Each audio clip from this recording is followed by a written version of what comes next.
What's going on, people? Welcome back to another episode of the Mint in Minds podcast. Now, today is a very special one. I've been looking forward to this episode for a little while now. And the reason is it's all to do with the dessert industry, the dessert business. And I'm sure you guys have heard of Heavenly Desserts.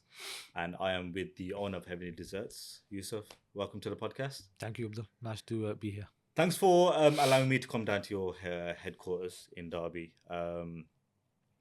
With this one, I actually just want to get started, bro. I just want to get stuck into a good conversation.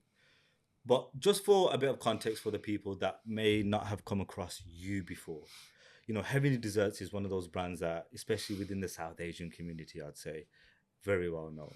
I'd say you're the pioneers of the whole industry.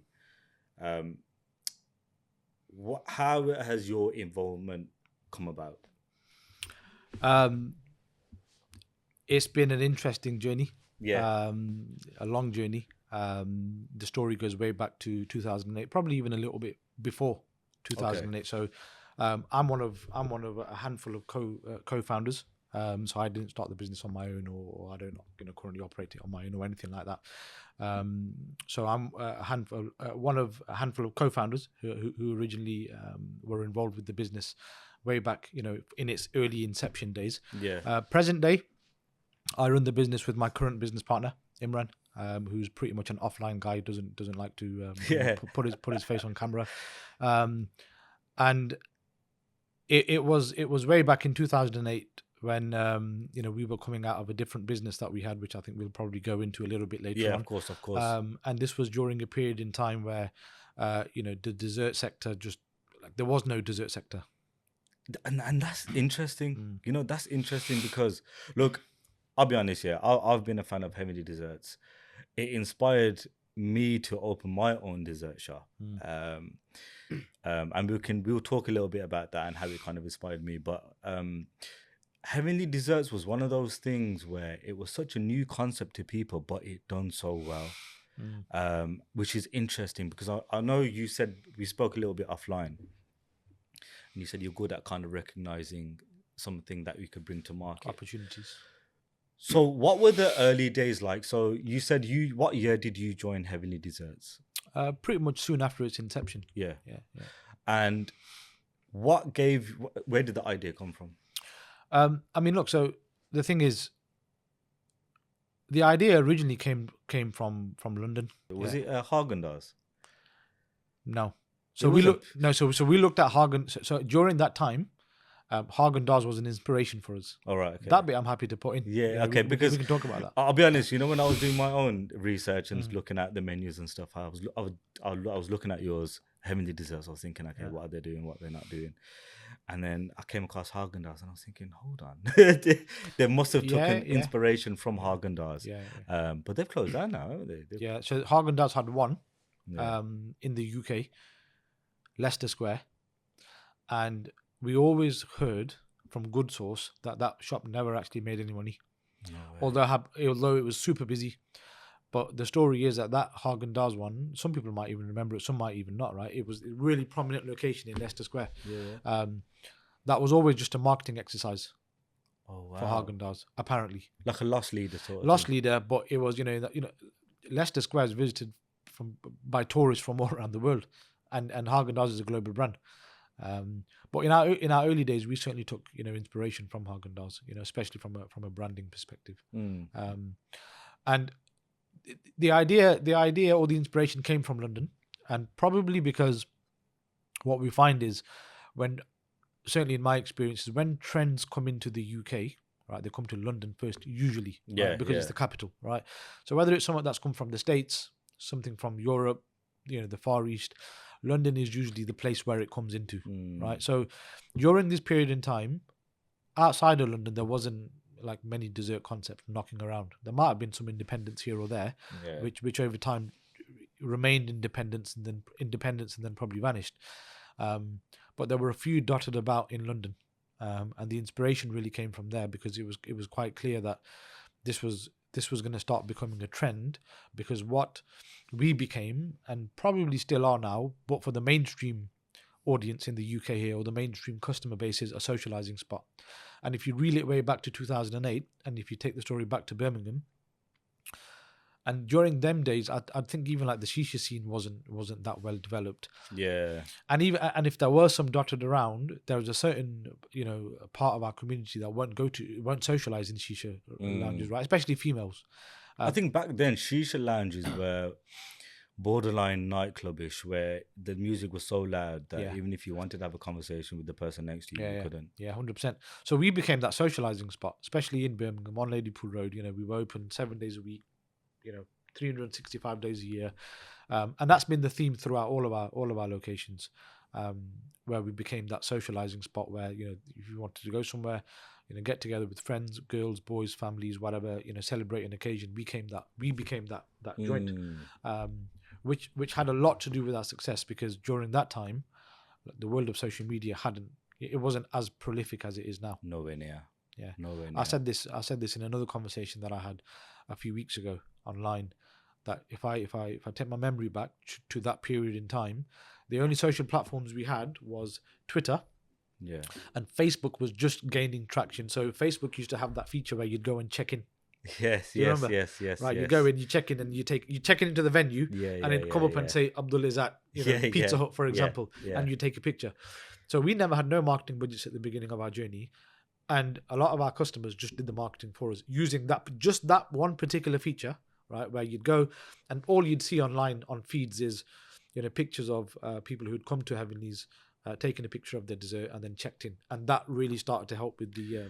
I remember looking back when I used to go. So I used to go quite often when I started working full time, back in 2012. Okay. So we used to get with a group of friends, and Heavenly Desserts was one of those spots that we'd always go to, and it became like that social. Especially in Birmingham, it became like a bit of an iconic. venue. This is what I mean. Like it was like the talk of the town. It's like everyone will speak about it, and I think one of the aspects of it was because the waffles, it wasn't something that we'd seen before, and especially it had how it was created with the chocolate, because you guys had the presentation bang on from day one, I'd say. Because you see some dessert places even till today, and it's atrocious. And I can say that because I had my own dessert place. But you guys, it seemed as you guys knew what you were doing from day one. Where do you think that's come from? What was the unique selling point, do you think? I think there's a couple of things. Between the co-founders, we all had a unique skill set. Right. And within that particular skill set, creativity was a key feature within that skill set, right? So that's probably one aspect. The other aspect is we always wanted to make sure from the beginning.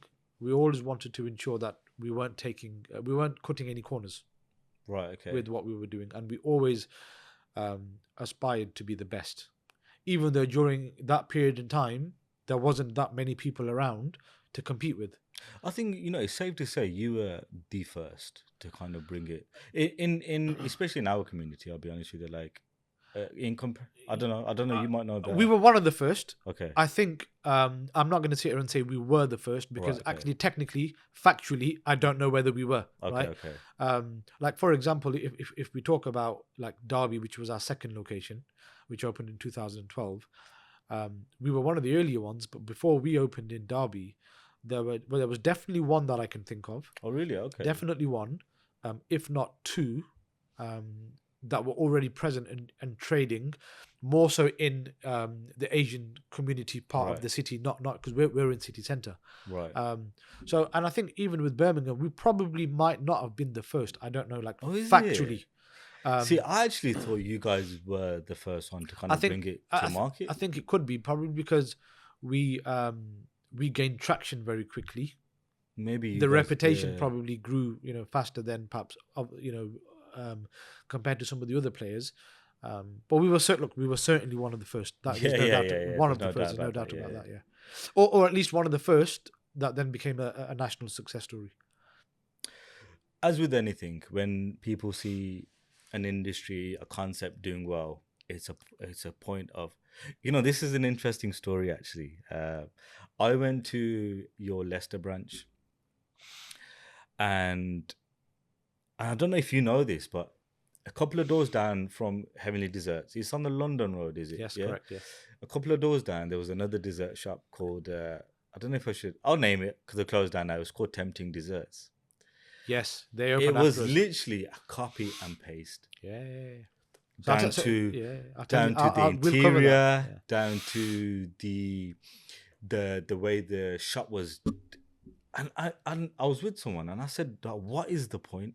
Like, okay, you identify that there's a shop that's doing well or a concept that's doing well. That's fine. We all take inspiration from somewhere, but there was no creativity. There was no, okay, I'm gonna put my own spin on it. You know the way that you guys used to do your seats, like the The big booths. panels Yeah, and the yeah, booths. yeah. It was literally copy and paste. And your shop was busy, and they had like one or two customers. You know what? I'm laughing because you've taken me back to a point in time that I actually forgot about. I actually forgot that even happened. Yeah. Right. And you're 100% right. So we opened in Leicester 2013, and alhamdulillah, it was such a success. Right. Unbelievable success. It exceeded Yeah. our expectations. And again, I think it's safe to say it was talk of the town. Right. Yeah. And then these guys rocked up, tempting desserts or temptations desserts or whatever the name was. And what they'd done is taken a unit like 2 doors away from us in Yeah. Leicester, and copied to the T, right, the decor for our Birmingham branch. Yes. So it was so they copied it to the T, right? And I remember them opening. I think within a year they were gone. I think. Yeah, they didn't last Yeah, long. they didn't last very long at all. And there's lessons in that. There was lessons in that for us. There was definitely would have been lessons in that for whoever set that up. I can't even remember who it was who set it up. But there's lessons in that, which is, look, especially in business, if you're looking to do something, like don't copy somebody out there who's doing it well, right? If you want to take a bit of inspiration from them, that's not too bad, but don't copy, because how are you then going to lead? Yeah. Right. It's because, like, you know, you've seen the tea places, you know. Yeah, that's you, just Chai Wala, and then you got Chai Wali, you got Chai Shah, you got Roti Shoti, you got. What I wanted to ask you is, how did you guys feel with the whole competition building up? Because we've seen it over the years. You look now, there's a dessert shop on every corner. on every corner, yeah. How did you guys take that? Did you guys were you stressed at one point? Were you panicking? Did you enjoy it? Did you embrace it? Like, what was your approach to the competition? I think in the earlier days we'd take it personally. Oh, really? Right. So when somebody was like, knocking up, over the road or around the corner, or whatever, you take it personally in the sense that, perhaps we felt threatened, right? Because the business, right, may suffer to competition or whatever. But I think that was also only for a very short period of time, when we were probably just learning ourselves, right? So you got to remember, when us guys set up Heavenlies, we were all in our like early to mid 20s, right? So actually, especially back then, that's very early on. Okay. Like, that's for you to set up a business in your early to mid 20s, it's quite early on in your life cycle to set up a business, right? And what also happens is when you're kind of doing that, setting up business in them early years, is as an individual you're still maturing, right? Okay, yeah. Both just outside of work, but even business maturity is a thing, and it's a concept.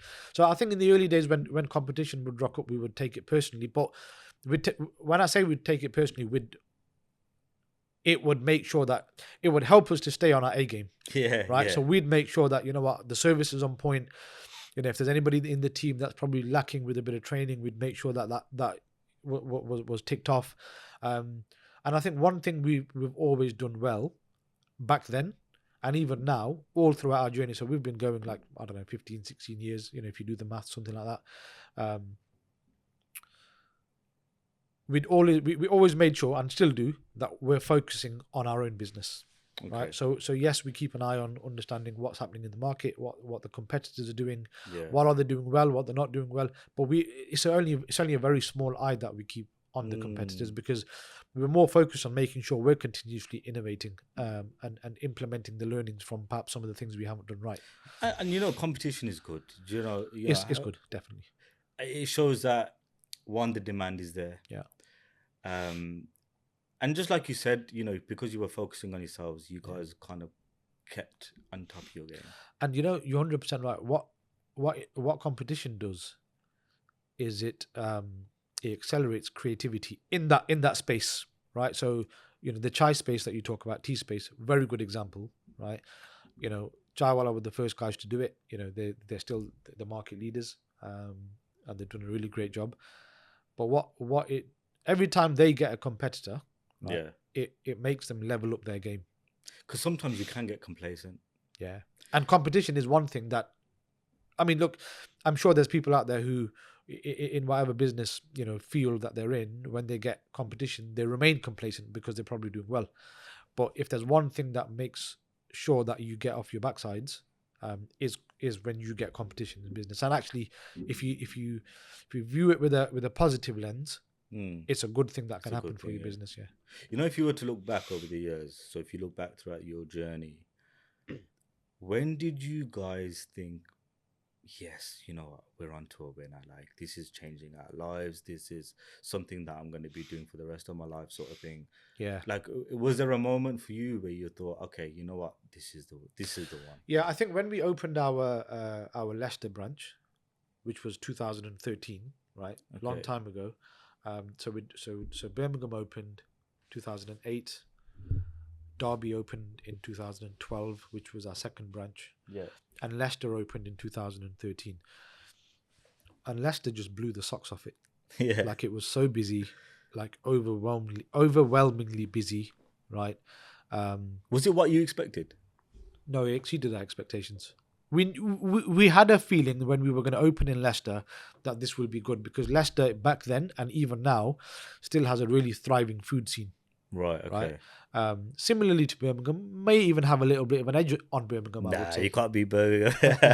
I expect you to say that as a Brummie, but I can be impartial because we sit in the middle, right? So we knew that it will do well, but did we know how well it was going to do? Absolutely not. And I think it was that moment in time where we thought, right, cool, okay, we've finally now got to a point where whatever we've created in that moment in time, like, it works. And what did that feel like? Like, what was the feeling like in the moment when you? I can't really describe the feeling because it wasn't really an in the moment feeling. It was more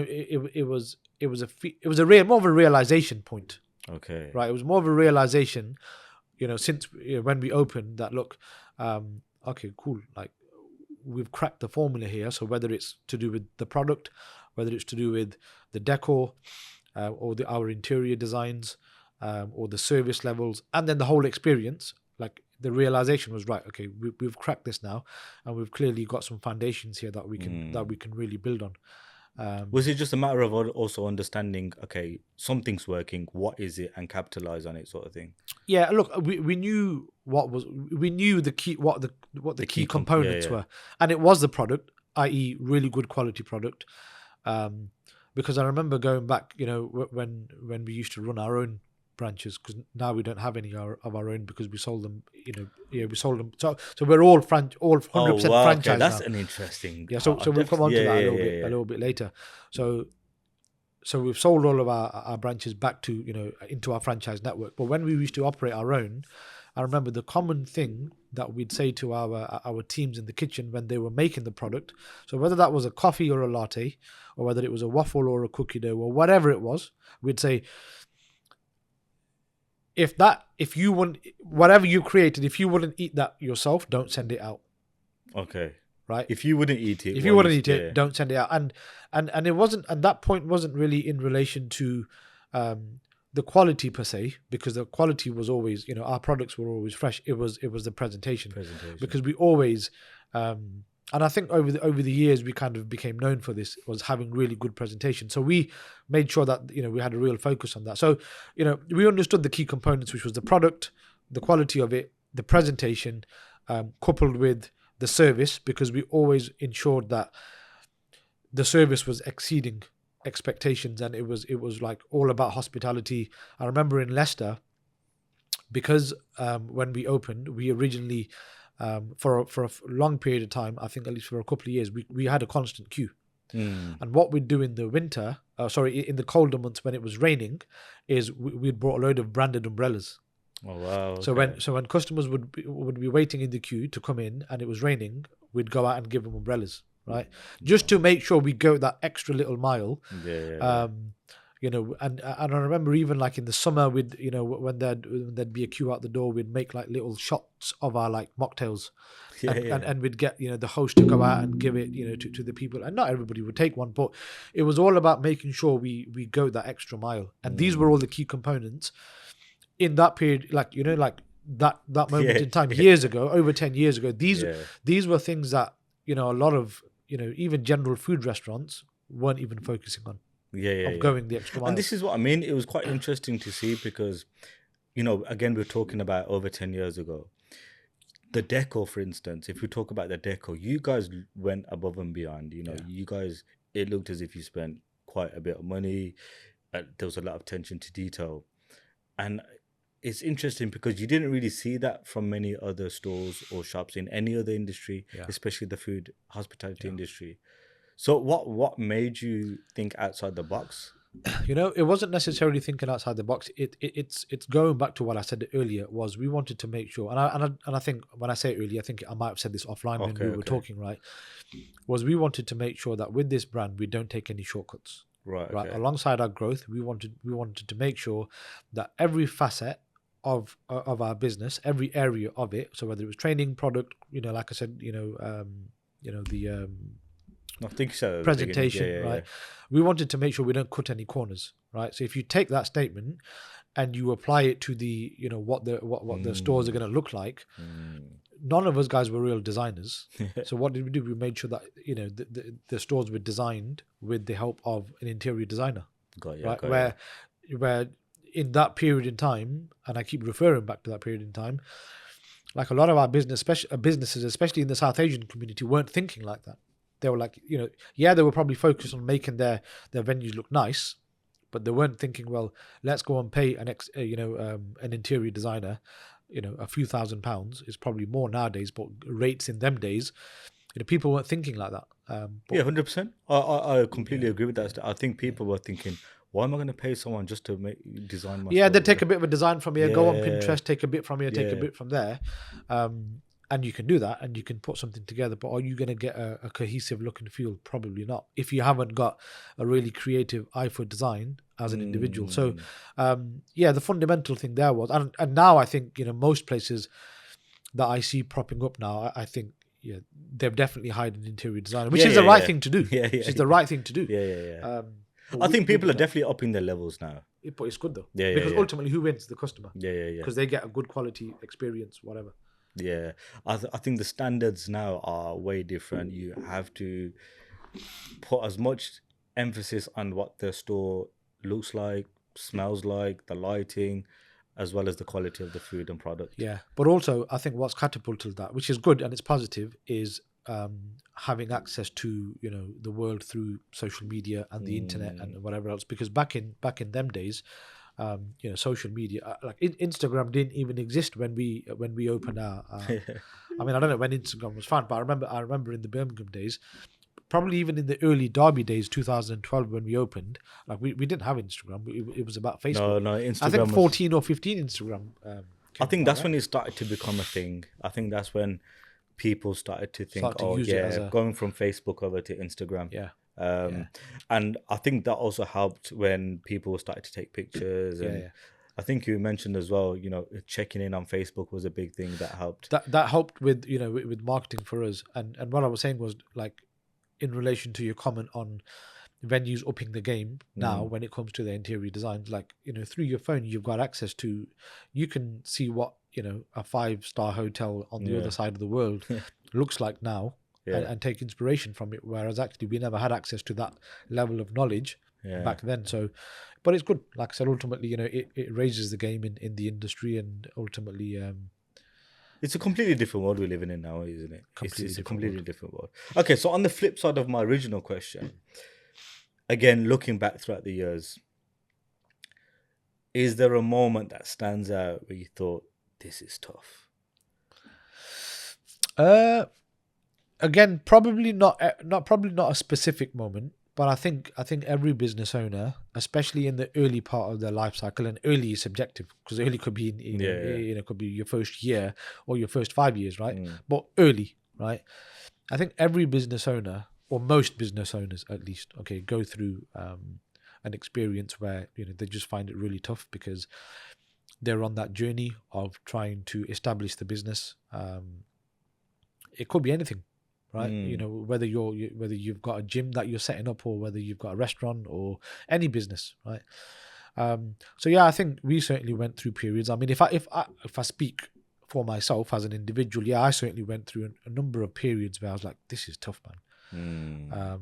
And what you have to remember is business owners, like, we're humans, we're normal people, right? And you can relate to this as well. And those who will be listening to this who are involved in business and commerce in some way, shape, or form, like, we might be seen as superhumans in to other people, but we're human. So what that means is, yeah, we have to rock up to work every day and our business to do business, but we've got life going on outside of that as well, right? So when you hit whereas when you're doing a 9 to 5 per se, and if you're not entirely invested in your job as an individual, because some people are, and like most of our team here, if not all of our team, are like that, they're really invested in their work, right?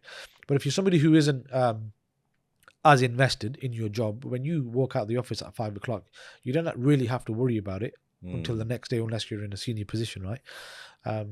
But a business owner, you don't switch off, right? So you got to build your business, and you've got to then do life. And when things outside of business get too stressful, then ultimately it has an impact. It reflects.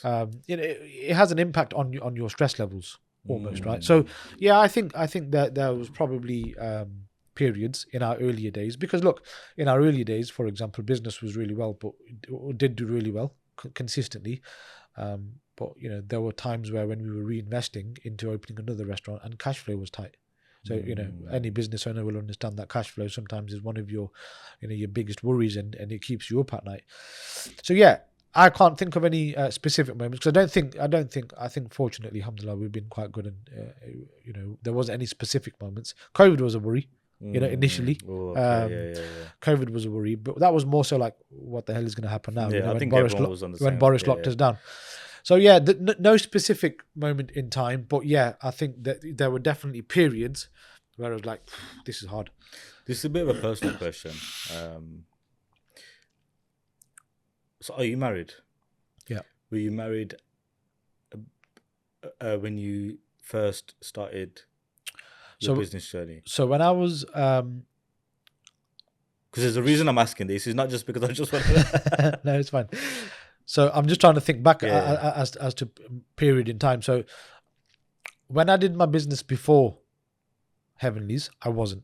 Okay. Right. And I think I got married shortly after we opened. Yeah, Heavenlies. Our second store. Yeah. Because the reason why I wanted to ask is because we all know, starting a business, running a business, and it kind of can take over your life. How important was it to have a good support network around you to kind of allow you to do what you needed to do? Because, there's probably people watching. I'm always mindful of people watching. They may be in situations where they probably don't have the support, or they probably do have the support, but they don't know how to communicate well with them. Or, like, there may be so many different situations. How important was it for you? Did you have that support network? Was there any... Because this is my personal belief, and especially if you're kind of grinding your way up from like zero. Yeah. You have to be obsessed with your business, especially within the first year or two. Because no one else is going to work on the business the way you're going to work on the business. And it may affect your relationships. Yeah. Whether that's right or wrong, I'm not sure. Yeah, but I just wanted to know from your experience how important it was for you to kind of have that. Yeah, no, look, it's a really, really good question, and something that gets overlooked quite often, I think, or not talked about enough. And having a support network around you, so, your immediate family, and then, perhaps extended family, definitely is I think is crucial. I think it's crucial to any entrepreneur's journey of having that, because let's look at the opposite of not having it.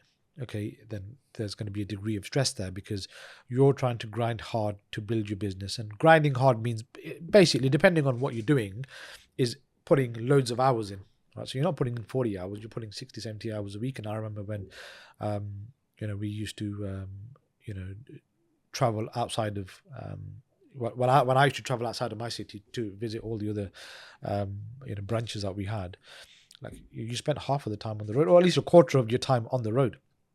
So it's very important to have a support network, whether that's your partner, whether that's from parents, whether that's from your siblings or whatever. It makes such a, and I was fortunate because I had that and I still have that, right? And yeah, it's really important. It's really, really important. Yeah, because I remember like when I started, like you said, very stressful. Yeah. It's a lonely journey sometimes. Yeah. So how do you so right now you got your business partner. Yeah. How do you kind of deal with that? Like, how do you deal with disagreements, for example? I mean, ultimately, look, they will always happen, and I think certainly the way we approach this is that we understand that either individual is trying to make a decision for the best of the business. Right. Okay. So that's the first thing. Yeah. Right. Yeah.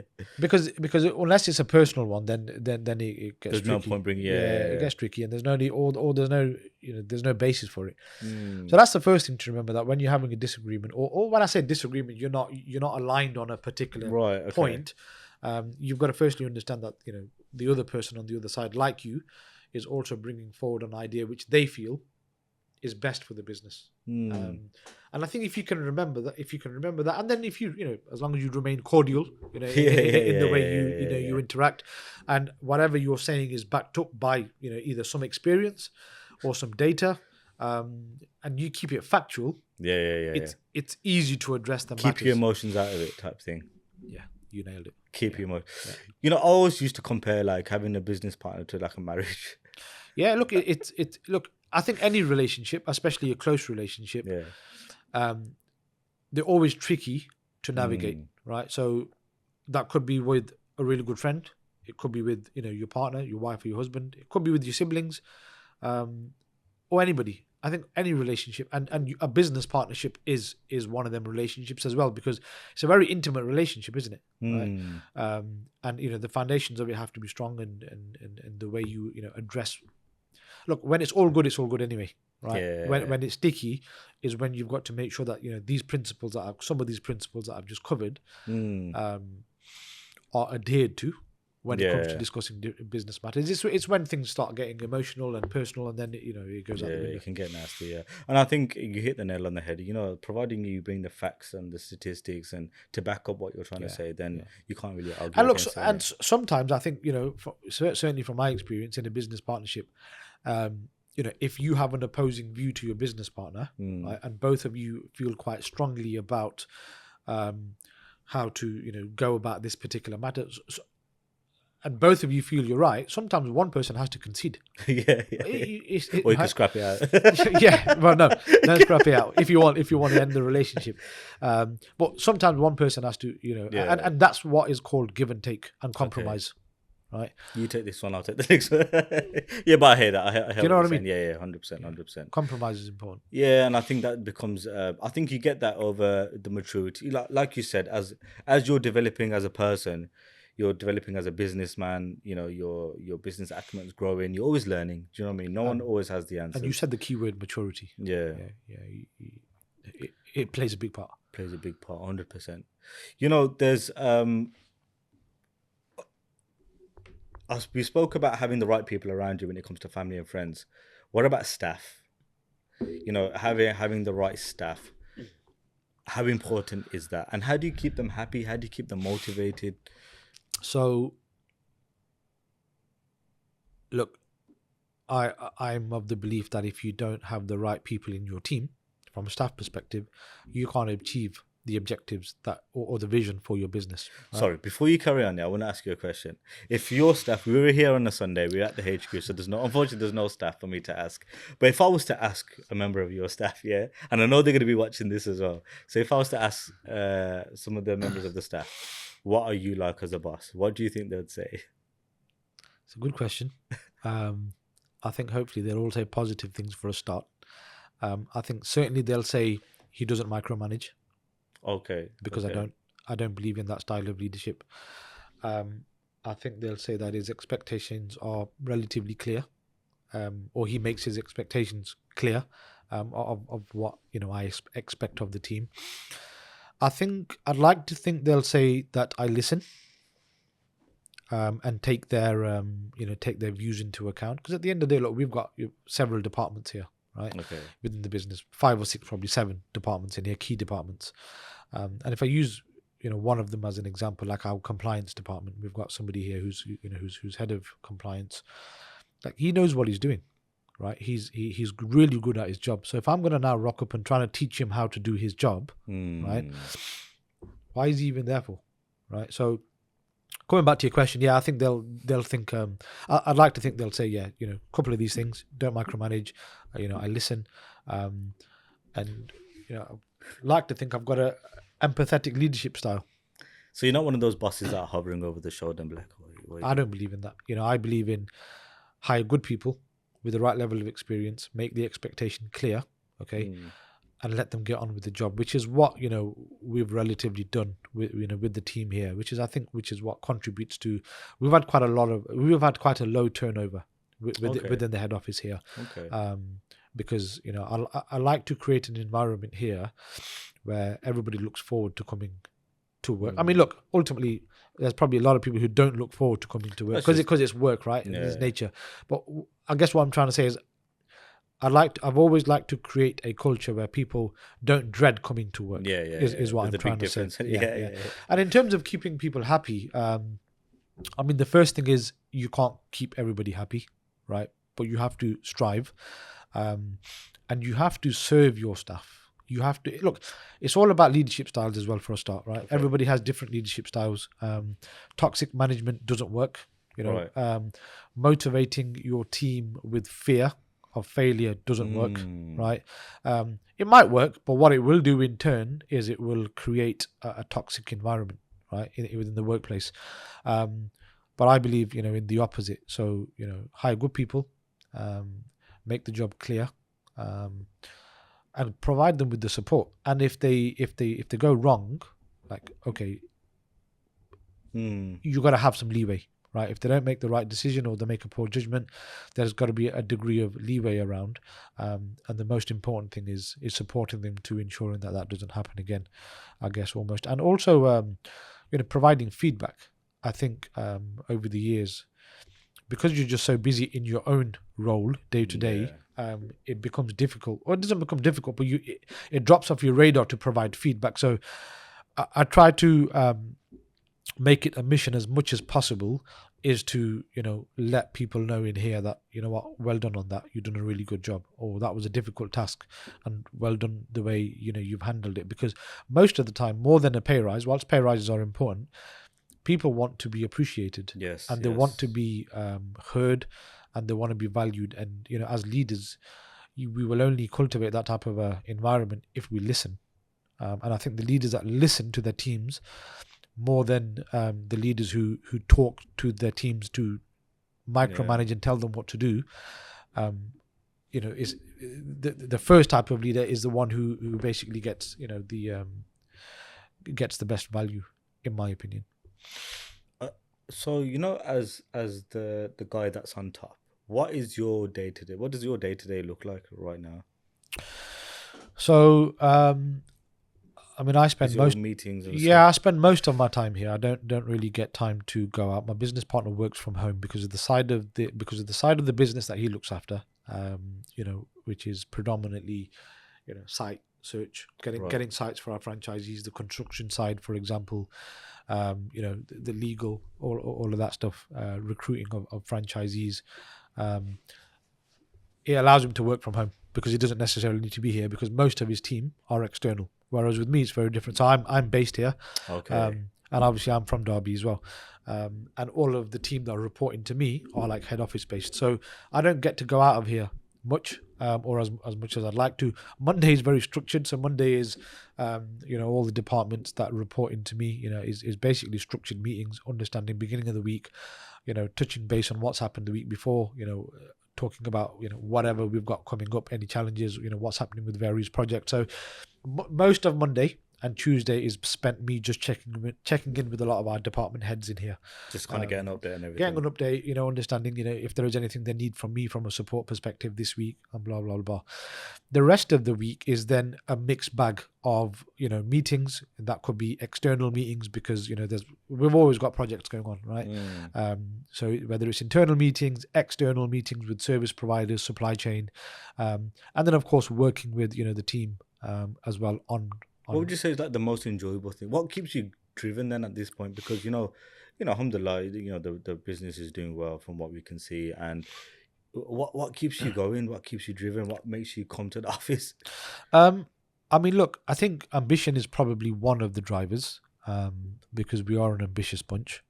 We always have been, which is probably why, we've had the fortunate, we believe fortunate comes from above, right? First and foremost. But after that, our own ambition levels have probably resulted in the progress that we've made within the business. So aside from that, the ambition today is, we've got around 60 locations, 60 around the UK. We've all the way, so we've got 6 or 7 in Scotland. So we're as far north as Aberdeen, and all the way down to sort of Brighton and Southampton on the coast. Okay. So and then almost everywhere in between. But we've still got lots of growth to go. So now we're going international.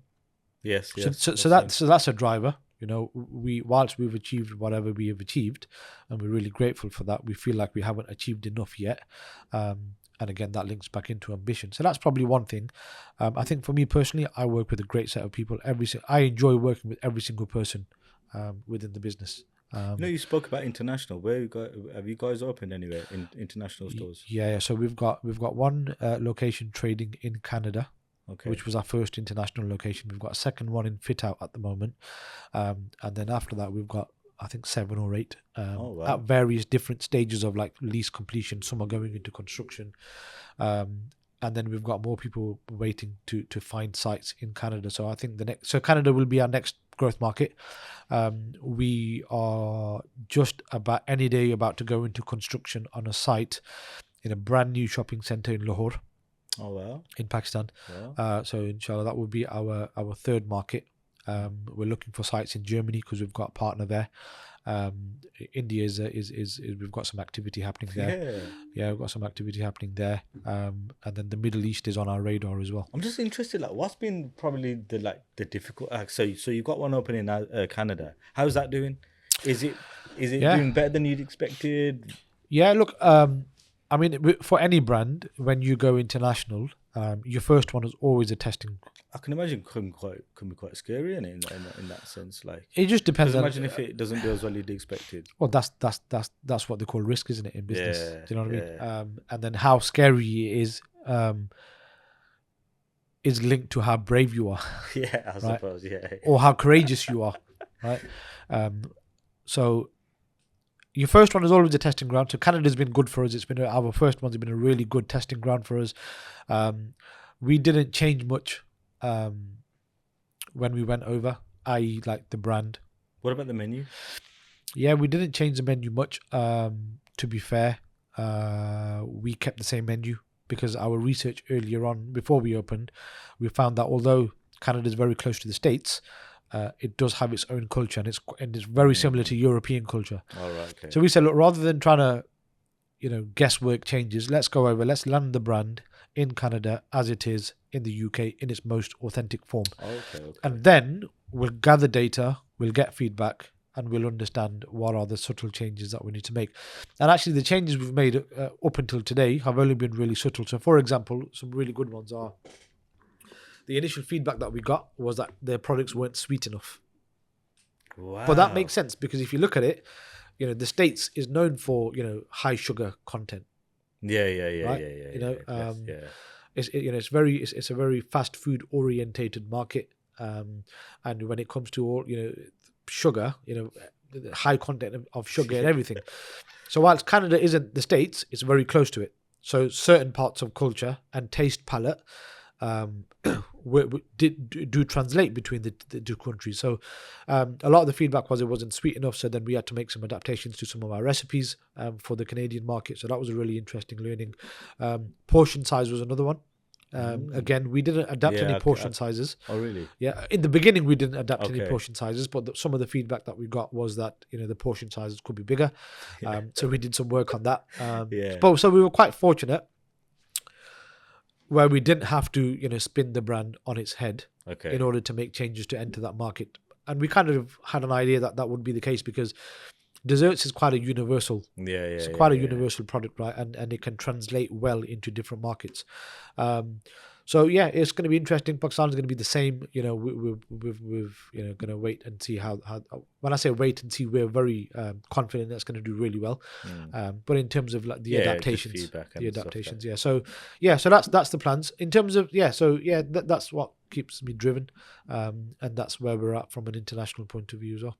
Just a quick side note, I noticed. So you got your Heaven Desserts signage at the back of you. There's been a logo change. Yeah. What was the reason behind the logo change? So we changed that logo, I think, probably 2 years ago. Maybe so it hasn't been that long. Maybe 2 or 3 years ago, something along them lines. Maybe 2 years ago, and it was just a case of look, we'd been running with the old logo for a long time, right? And we felt that where we were in our journey, we needed a bit of an evolution. Right, and give it a bit of a refresh. We used to get some pockets of feedback, from a few different areas that would say that our previous logo was too thin, and a lot of people would often drive past like any of our venues, in the night because it was too thin and miss it. So that wasn't like, we didn't say right, people are missing it, let's change the logo. But we did factor that into account. But more so, I think we just wanted a bit of a brand refresh. And, we went with this style of a logo because it's just much more clearer to read as well. Yeah, it's nice, man. It's nice. So, that was... and I think that's important for any brand or business to do. At certain checkpoints of your journey, you have to go through evolution because you've got to change, pivot, adapt to wherever the market is or what the needs of, the customer are. Yeah, it's nice, man. In that period in time. Okay, so something that I didn't know before we sat down today is that all your stores are franchise owned. Yeah. So I'm intrigued as to why that is, why you've decided to sell, or how many stores did you run yourself at one point? What was the 5? 5 stores, and then you sold those stores back to franchisees. Yeah. Why? I think the fundamental reason was as the franchise business was growing. And it was very clear to us that we want to now focus on international franchising. Our own stores took a lot of our time and attention and effort. And although we've got, now and even then when we sold them, although we've got a really, really good solid kind of middle management structure, when it's your own business, it's your own business. Right. Yeah. And especially with stores, they're open till midnight, 1 o'clock on the weekends. Ultimately, staffing, matters and things related to that. We just felt it was the right thing to do. It allowed us to reinvest some capital, but also allowed us to really focus on. Do you not miss any of the aspects of running your own store? Certain aspects of it. I don't miss, getting the calls, late at night to say 2 people haven't, turned up on a Friday, and you think, right, am I going to get the area manager to come down from 60 miles, or am I just going to go in for a few hours? So I don't miss that part of it. But yeah, the restaurant side of it, as in the operational side of it, shop floor, busy Saturday nights, bank holidays, all of them things, it's a real buzz working, and I think I do miss that side of it, definitely. Yeah, no, it definitely is a buzz, because I remember back in the day when I used to have a little dessert shop, and even though it was fairly small, but just that buzz. It's got a buzz to it, when you got when you got a full venue, people are happy, staff are motivated, and I think the busier it is, the more of a buzz it is. And the busier it is, the easier it is to run, in my opinion. Because things just work, as long as you've got everything in place, and the right team. Yeah, providing that you're fully staffed and it runs like clockwork. Yeah, because the thing with these businesses is when it's like, for example, when you've got a smallish shop, it can go from 0 to 100 real quick and back to 0 real quick. Yeah. So it's like how many staff do I need, and and stuff like that. And that was one of the pains that we were having, is because, for example, one of the days during the week, the quieter days, it can You get get busy all of a sudden. and we've only got a limited amount of staff. Yeah. And then once that business kind of goes, that's it. You just end up paying for staff to Look, support. the food game is not an easy game. It's a good game, Yeah. but it's not an easy game because, those who don't understand it won't understand these kind of nuances that you've just mentioned, because they're a feature of a food business, right? Especially when you're like in your first 12 months or 6 months, right? You don't have any trade pattern. Your trade pattern is all over the place. For the first 3 months, Mondays are busier than Tuesdays and all of this thing, and the next minute you put labor on, labor as in you put certain team members on, thinking you're going to do this much business, and then you're either slow or you're busy. But it's just a feature of the food game, isn't it? 100%. Let's just say, for example, so before Heavenly Desserts, I know we mentioned off camera. So what were you doing before Heavenly Desserts? So we were franchisees of a fried chicken brand. What made you open Dixie Chicken? What made you open that? It was just I mean, me personally. So before that, I wasn't doing anything in business. Right. Oh, really? Yeah. So that was my first experience in business. Oh, wow, okay. And how I got into that business was my current business partner now, Imran, was already a franchisee of Dixie Chicken. Got you. And me, alongside another friend of ours at that particular time, we Imran's family encouraged us to kind of get into business and so on and so forth, because before that I was working in general, right? I dropped out of uni, and kind of I was the eldest sibling, still am the eldest sibling, and went into the world of work, right? So we were encouraged to go into business, and that was the thing we knew, right? And it was a franchise. What were you studying at uni whilst you were there? I only went to uni for 1 year, Okay. and I did IT at college. I did a BTEC in IT. IT was what I was interested in. I then went on to uni for 1 year, but I wasn't really interested in academia. Okay. I went to school for the social element of it. Went to college because it's the next thing you do after going to school. Yeah. Did a BTEC and went on to uni because it was the thing you did. And certainly now I think people have different routes. There's apprenticeship routes are really good, but back then, if you didn't go on to uni, like you had to go on to uni, like the societal expectation was you've got to go and do a degree. So that I dropped out after the first year and basically rolled up my sleeves and got a job. I'd been working from a young age anyway, but because I was the eldest sibling and I had a part to play in looking after the family as well, because I had younger siblings, I just went straight into work. Do you think that anyone can be an entrepreneur? I don't think it's for everybody. Why is that? I think it's a difficult arena to play in, and it's difficult because it's stressful. You don't always know what's on the other side, right? There's a lot of risk involved.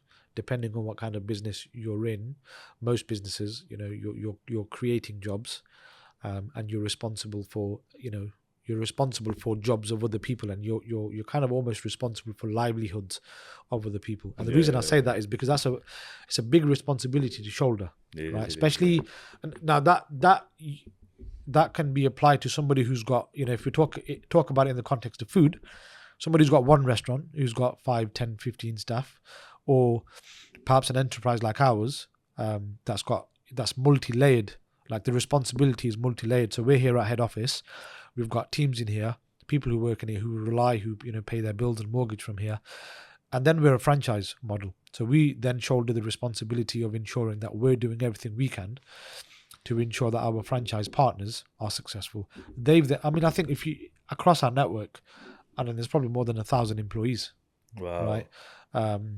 So that's a big responsibility to shoulder. Although they're not, not every single person is a direct employee of head office, but the whole network, is what we're responsible for. So, kind of just coming out of that, you have to have a certain level of resilience, courage, and appetite for risk. because ultimately that's what business is. And throughout business, all you're ever doing is managing risk. Yeah. Sometimes you'll do that well, sometimes you won't. And not everybody is able to do that. Not everybody wants that headache either, because it's headache and it's stressful. Although on the other side, if you get the formula right in whatever it is you're doing, it can do some really good things for you, right?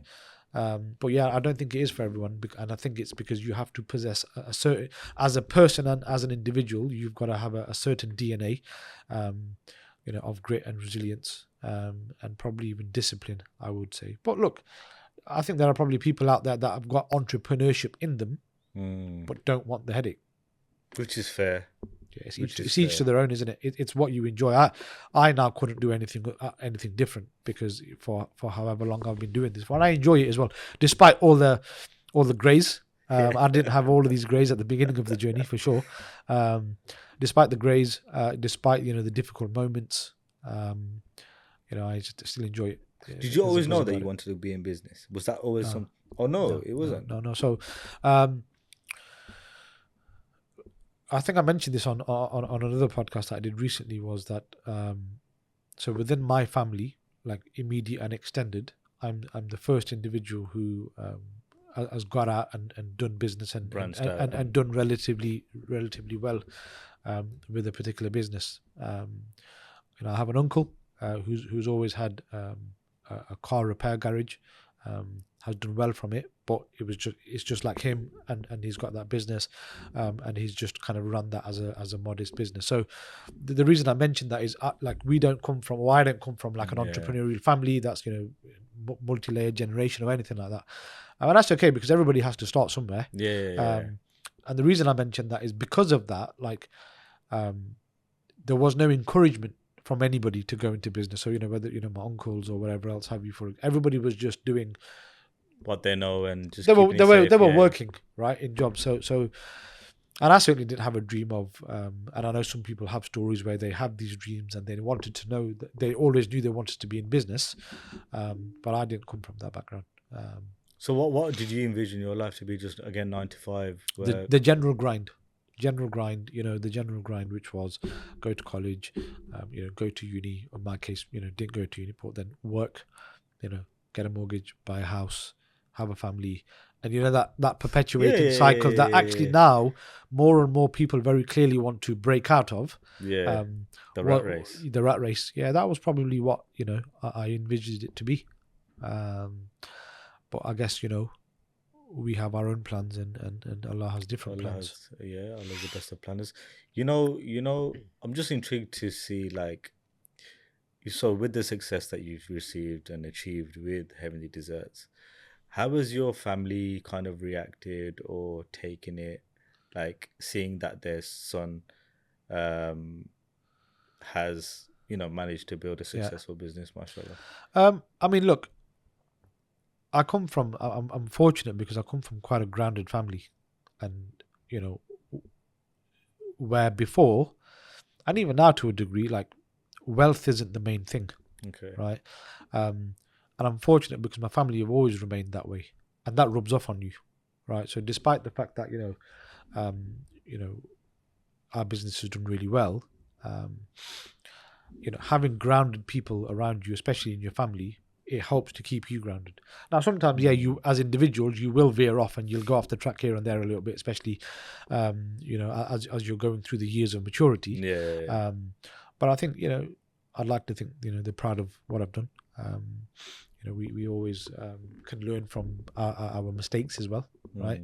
But I'd like to think they're somewhat proud, and I can share, some lessons to the younger people, within my family at the moment and out there as well. If you had to sort of give one piece of it, if someone's looking to get into the food industry, because one thing I've noticed when people open, and I've mentioned this a couple of times across different podcast episodes, is people make the mistake of thinking, okay, look, I'm going to open a takeaway, I'm going to open a chip shop, or I'm going to open and I'm going to become a millionaire. But what tends to happen, not always, but what sometimes happens is they will open a takeaway, and what they've done is created a glamorized job for themselves. They haven't really thought about scaling, even though they know they want to, but they haven't really thought out how they were going Yeah. to. So if you were to advise that person before they were going into opening a store with the ambition of growing something as big as Heavenly Desserts, what piece of advice, what lesson would you kind of teach them? Yeah, I mean, there's no one piece of advice for somebody in that particular scenario. It's probably more of a broader piece. But ultimately, and I say this from a place of, well, if I was to do it again or do another business, how would I do it? Right? Is first of all, know what you want out of it. Meaning what? So, as you said, do you want to open something with a view to scaling it to more than one? Or do you want to just open one particular outlet and leave it at that? And as long as that earns you, an income, and it gives you, a lifestyle that you're happy with and you're comfortable with, is that what you want? So first of all, I think it's understanding what it is you want from it. Now, here's the thing: what you want out of it from the beginning, it's all right for that to change on the journey, but you've got to set out knowing what it is you want, right? So if I relate to our journey, when we opened, we always knew that we wanted to open multiple branches. So that was always been the goal. Yeah, the early goal wasn't, well, we're going to open multiple and then franchise it. Franchising was a thought that came into it well after, when we realized, actually, well, let's scale it nationally. But we always knew that we wanted to carry out a degree of scale. So coming back to the question, it's knowing what you want from it, right? And then basically working towards that. Yeah. And, we've talked a lot about competition and copycats and so on and so forth. So I think it's perfectly fine for someone to go ahead and open another chai shop, as an example, Yeah. right? Or another chip shop or another dessert place. But do it where there's a market for, do it in an area where there's a market for yourself. Okay. And not where there's already a market existing, where you're just going to go and disrupt it for others, and you're going to, not really make the living for yourself that you could have done if actually you'd done it in an area where there was less competition. So that's one piece of advice. I think another piece of advice is, which will always be my advice based on my own experience, is don't cut corners. Yeah, right? I think that's a big one. Plan well. You won't always plan perfectly, but plan well.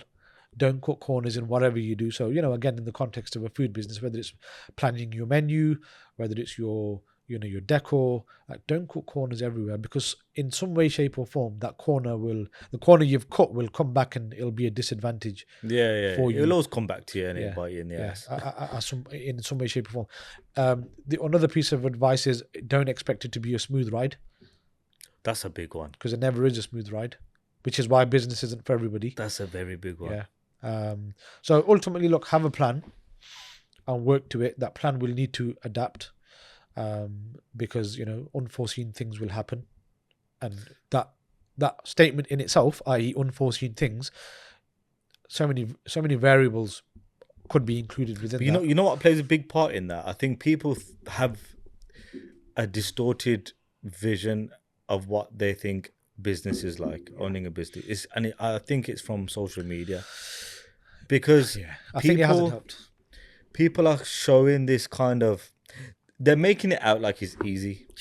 It's glamorized, isn't it? Yeah, it's very glamorized, and apparently, if you're not earning 20K a month by the time you're 21 years old, you've not made it and you're finished. Like, there's this anxiety that's building up, especially within the younger generation, where they're like, and I'm talking this from experience. Like, I've spoken to young lads myself, and they're like, "Oh, bro, I'm getting old. I haven't made it. Like, I'm not earning this much." I'm thinking, you could close your eyes for the next 10 years and still be okay. Yeah. But social media doesn't allow them to think that way. No. And it's it's scary. Yeah. And I think this is why it's important for people to sit down and listen to people that have been through it and understand, like, it's not easy. Yeah, no, it's not easy. It's not easy. But if you get it right, it can be worth it. You're right about social media. It's created an amount of pressure on people, because if you're not careful with it, in terms of what you consume and what you then take from what you consume, you can quite easily lose yourself and put yourself in comparative mode, where you're comparing your life with the lives of others. And I think, if I'm honest with you, most times, and I think this has started to become a bit of an agreed point now on people who run commentary on, you know, the world of social media, is that most people on social media portray a life that they actually don't live. And that's the difficult thing about it, because it's an unregulated space. And then you've got all of these people who are, you know, glamorizing getting, you know, get rich quick, you know, schemes. And you've got all of this stuff. So, you know, it's difficult. There's a lot of value that can be gained from social media. I mean, a lot, if I'm honest with you, in recent years, probably over the last, you know, 2 to 3 years, I've kind of changed my view on how I utilize social media, i.e. that, you know, I try to use it more so, rather than just doom scrolling and taking in just lots of information that I don't even need, because I'm more purposeful about what I watch. And I only watch things that I know that will either benefit, you know, me personally in my personal development, or it's going to benefit my business, you know, would be that marketing or something to do with, you know, whatever, PR or all of that sort of thing. So, yeah, and I think your other point about people not realizing that business is difficult, but I think that's human nature, isn't it? And what I mean when I say that is, perhaps if somebody's looking to take up a particular sport, right, on this side of, if somebody wants to start doing boxing, for example, to keep fit, you know, if you're an armchair critic and you've never got in the ring or sparred, it's going to look easy. But once you've got in there, you think, oh, bloody hell, it's not that easy. So I think, if you like, that concept is you're right. People do think business is easy, but I think that's more of a human nature thing, because naturally, you know, if you're going to run commentary on something that you haven't done, you're always going to underestimate, you know, how difficult it is. You know, you're right. Actually, you know, we always sit there watching boxers and be like, oh, you should have done this, or you should have done that. It's like, you get in the ring and try it. Yeah, 100%. And that's what I'm trying to say. Yeah. I don't necessarily blame people for thinking business is easy, because, like I said, if you haven't done something before, you're never going to be able to assess and judge how easy or difficult it is. That's a good point, actually. We're coming towards the end of the podcast, so a few more questions. But just before that, just wanted to ask you, do you think money is enough of a motivator? Like, just, I want to be wealthy, so no matter what industry I'm going in, as long as I can see that there's money to be made in it, do you think that person can be successful in it if it's just purely for the money? I think they can be successful, but will it make them happy is the question. Because you can pursue something by way of a business, just because there's money to be made in it. Yeah. Right. But, you know, first question is, are you doing something that's going to align with your values, for a start? Yeah, that's true. But there's not necessarily a right or wrong answer to this. And I think some people do just pursue something because there's money in it. I think you should pursue something that's got a purpose, and that should always be part of the equation. Because ultimately, look, everybody gets into business to make money. So no one's going to do it for main priority is without money, you're not in business. Yeah, but you know, it is questionable. But I don't know. If you asked me this 10 years ago, I probably would have said to you, yeah. And it all goes back to that whole thing about A, maturing as individuals, and B, maturing in business. You know, I think my encouragement and my advice now is to people is, look, whatever you're going to do it, but trying to do something that's got a purpose to it, because ultimately, you know, we come on this earth once, right? And as Muslims, we know that we're not here just for no reason, right? We've got a creator to please. And that happens in many different ways. And one of the ways it happens, and what we're responsible for, is adding value to the world out there. 100%. And that can happen in lots of different ways, right? It could happen by charitable means. It could happen through business, right? So, and that's what I mean about purpose. You know, my advice would be, do it.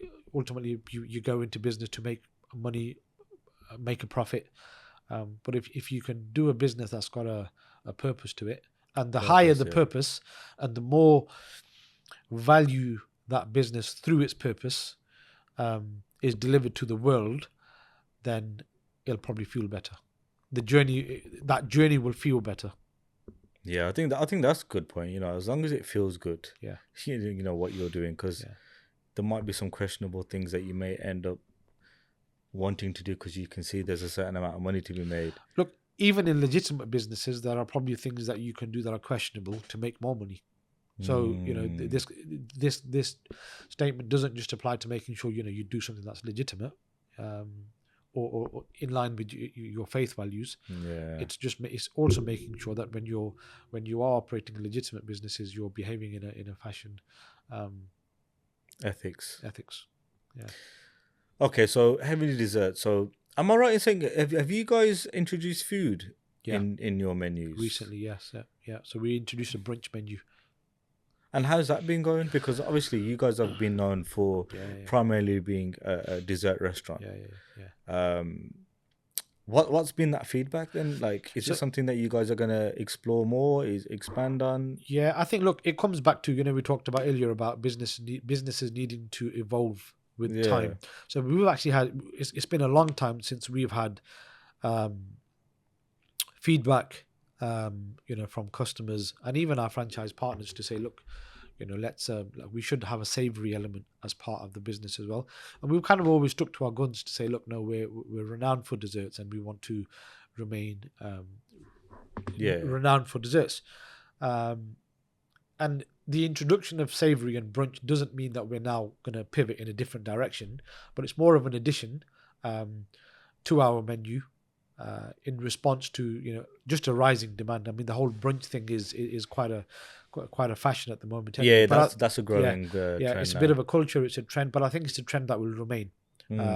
So it was important for us to listen to that feedback, not just from our franchise partners, but also, like I said, over the years, we've had lots of requests from customers to say, look, we'd like to come to your venues during the day, but we don't really want a chocolatey gooey cookie dough, but if there was something savory, we'd have that. So I think we launched it in phases across the country. So I think our earlier phase or our initial phase launched, I think, early September, and we've only recently, a few weeks ago, completed launching our final phase because we had to do it in blocks given the amount of locations we have. So naturally it's doing way better in some locations than others, and those who are not doing as well with it will grow in time as the awareness for it grows as well. But we're happy with the way it's landed so far, and we're really, the numbers suggest that there's some real growth in it, which is good. If someone was thinking about opening a Heavenly Desserts and they wanted to reach out, what are some of the things that you look for in a? Is it someone providing that they got the money, you can give it to them, or do they have to have certain qualities, qualifications? Like, how does it work? I mean, capital is probably the first and fundamental qualifier. Because you can have everything else, but if you don't have the right capital to invest, you're not going to begin, right? But it's not the only thing that we focus on. We don't necessarily expect anybody to have any previous experience, because that's exactly why people take a franchise. I didn't have food experience before I took the first franchise, and it's why I took a franchise. But if somebody does, it's helpful, because there's less work for us to do in getting them to understand the fundamentals of a food business. Understanding it, Although training is provided, but if you come with some experience, it's always going to be. It makes it a little bit easier, And ultimately, look, it's people who align with our vision and levels of ambition to ensuring that we want to grow a business in a fashion that's professionally done. So there's a few touch points that we focus upon, and really trying to understand if the person in front of us who's interested aligns, with our way of working and the values of the business. And that's done via conversations. It's done via a degree of due diligence we do ourselves. If they've got other businesses, we like to get an understanding of how well they're ran. And between a number of these touch points, it does help us to understand whether, it leads us to a decision as to whether we think this individual is right for us or not. But it's a two-way thing, because the individual over the road or sitting over the table has to feel the same way about our business. So it's always a two-way thing. 100%. Okay, just before we finish off, what would you say your top 3 desserts are? Your personal favorites? So I think I only have one. The reason I don't have 3 anymore Okay. is because there's a lot of products that I can't have from our menu anymore. Because recently I've discovered some intolerances, Oh no way. right? So, but it's a lot of intolerances. So I'm intolerant to gluten, dairy, eggs, loads of things. So Normally it's all the way around. You get that when you're younger, and then you kind of build yeah, a tolerance towards yeah. it. I think I've had them for about 5 or 6 years, but only Oh, recently got okay. tested, etc. So if you asked me this 3 years ago, Yeah. I would have probably given you a list of 5 desserts, Yeah, right? yeah. But now I'm limited to what I can have from our menu. Okay, let's just say I asked you 3 years ago.